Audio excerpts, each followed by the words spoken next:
घोटाळे करतात तेव्हा तुम्हाला राज्य चालवायची आठवण येत नाही का?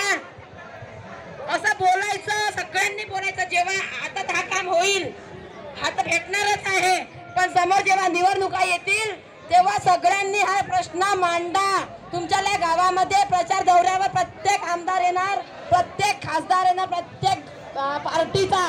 त्यांना आपापलं एक एक निवेदन द्यायचं, समोरच्या याला द्यायचं काही नाही. त्यांची पूर्ण हे जेव्हा स्टेज असते ना, स्टेजवरचं भाषण रोका, त्यांचं स्टेजवरचं भाषण रोका आणि त्यांना म्हणा की सर तुम्ही अशासाठी काय केलं, आम्ही जेव्हा इतके दिवस बसलो होतो तेव्हा तुम्ही अशासाठी काय केलं.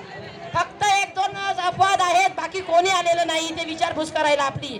तेव्हा प्रत्येक आमदार खासदार जेव्हा येणार तर स्टेजवर रोका. जसं मी रोखलं होतं बावनकुळे साहेबांचं भाषण, मी जसं बावनकुळे साहेबांचं भाषण रोखलं माझ्या गावात, मी भाषण रोखलं बच्चू कडू भाऊचं, तसं तुम्ही सगळ्यांनी रोखायचं भाषण.